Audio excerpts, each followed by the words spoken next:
What's up, everybody? Welcome to episode number 206 of the Untame of the Wild Soul podcast. I am your host, Elizabeth D'Alto, and this is Sunday Sermon, lucky number 13. If you're new to the podcast or this is your first Sunday sermon, typically these are shorter solo episodes I do, just 10 to 20 minutes in length, where I do things like oracle readings, share my favorite prayers, poems, or excerpts from what I'm reading. And these are like wild and untamed gospel. They're heart ponderings and delicious morsels of wisdom to spark your own truth, power, and love from my wild soul to yours. In these episodes, I explore creative and inspiring ideas, thoughts and ruminations for you to be nourished and fed by going into your week. As a person who was raised with religion, another inspiration to create these sermons was to provide a Sunday ritual that's more aligned with my current and ever-evolving spirituality and worldviews. That said, all belief systems are welcome here on the show. My truth, ponderings, and curiosities are simply that, my own. So no matter what your faith is, may you get exactly what you need from listening to this. May you have the eyes to see and the ears to hear what is the truth and what is your truth. And may you remember always that everything you've ever needed has always been inside of you. You are made from love. You are love, and you are loved. May you also have the courage to use your voice when it rises up within you to speak your truth with love, kindness, strength, grace, and compassion. So today's topic is about surrendering to life. My belief about life, so basically my spiritual worldview, is that life wants us to prosper in love, creatively, in community, in faith, in purpose, and contribution. We're here to grow, learn, expand, and evolve into the highest and best versions of ourselves, to max out our human and spiritual potential, and to really integrate the two, to literally experience heaven on earth.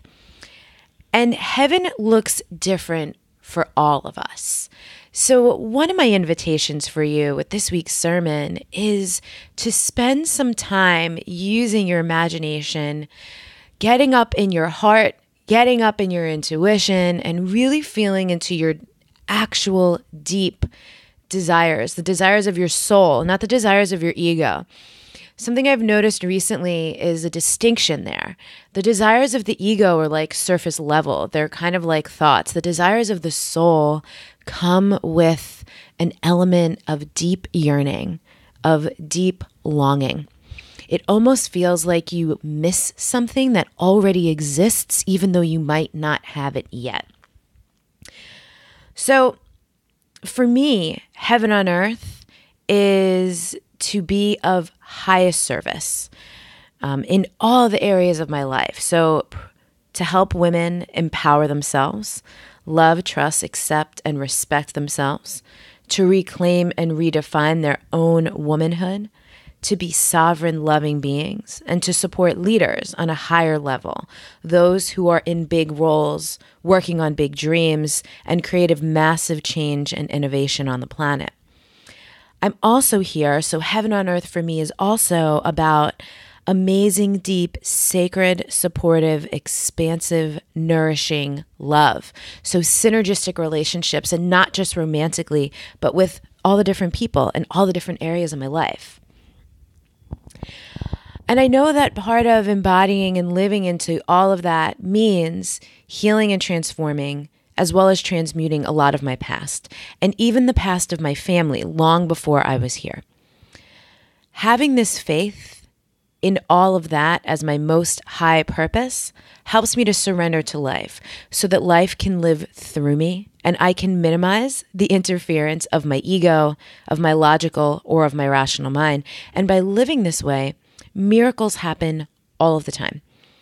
And what's interesting is this way of being and living through faith and surrender, being constantly open and receptive to miracles, is available to everyone. Like, I'm not special. This isn't just for me. Now, of course, because of systems of oppression and societal and cultural structures, it can certainly be more challenging for some than others, but it's totally worth the pursuit, no matter where you're coming from, what's going on in your life, and what is your history. So you surrender by allowing yourself to have a vision. and not getting super attached to how that vision has to come about. And then you apply the faith that of course it can, and of course it will.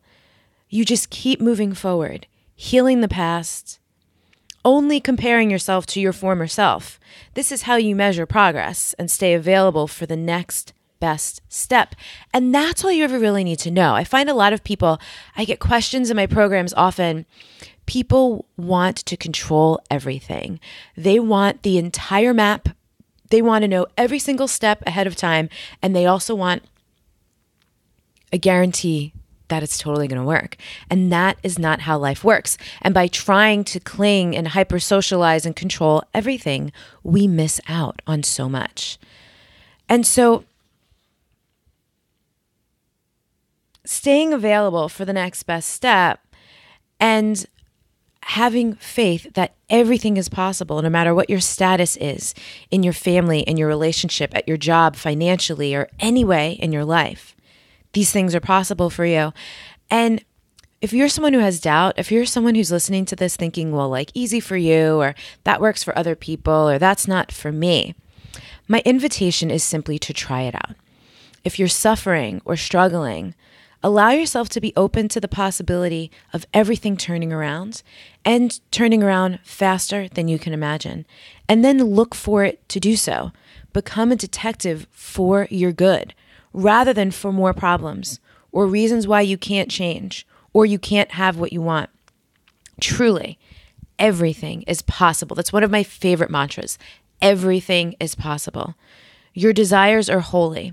You would not be able to experience seedlings of dreams or ideas if they weren't possible.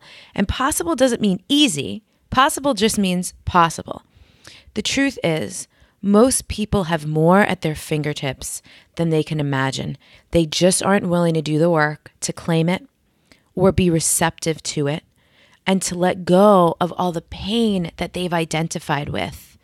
I know it sounds bizarre and it might be infuriating that this could be true, but so many of us become attached and comfortable. We actually become comfortable. We find comfort zones in things like chaos, in pain, or in trauma. And this isn't about blaming the victim. This is about just knowing what's in your system, what's in your history. If things are coming up for you, if challenges are coming up for you, they're coming up because not only do they want to be healed, but they're ready to be healed. There is a saying that life never gives you more than you can handle. And for some people, that's really triggering because you have horrendous things that have happened in your life, tragedies, traumas, violence even, violation. And again, I'm not saying that you caused this, that this is your fault, but I'm saying if it happens, there has to be some kind of service in it for you. There is some growth available. There is some healing available. It's a stepping stone on your path. It is part of your human training here on earth that is helping you to invoke your spirit and integrate yourself and heal and change and lead by example and inspire other people.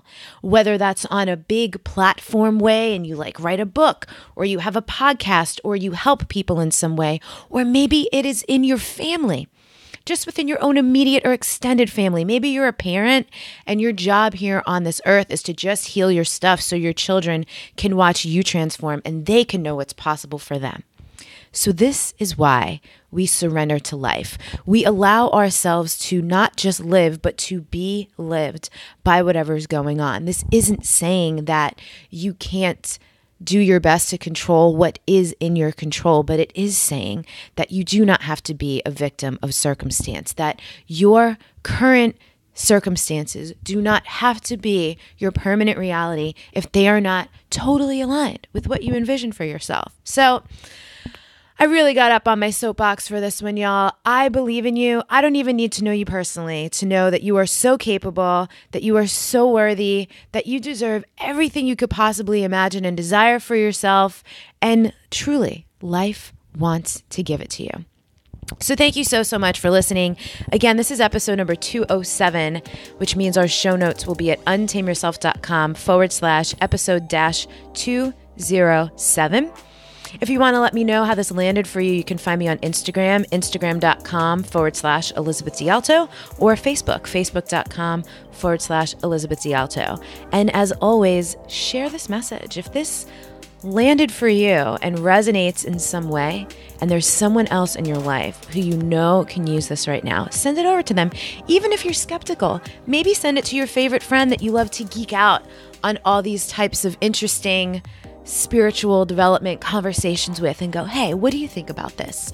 This could even be a way to facilitate deeper, more intimate conversations with people that you care about in your life. So I think I already said thank you, but I'm going to thank you again. I never run out of appreciation that people come back every week to listen to this show, that they share the episodes, that they leave reviews, that they come and find me on social media and leave us comments. I'm endlessly appreciative of that. And of course, we will be back next week. Thanks for listening.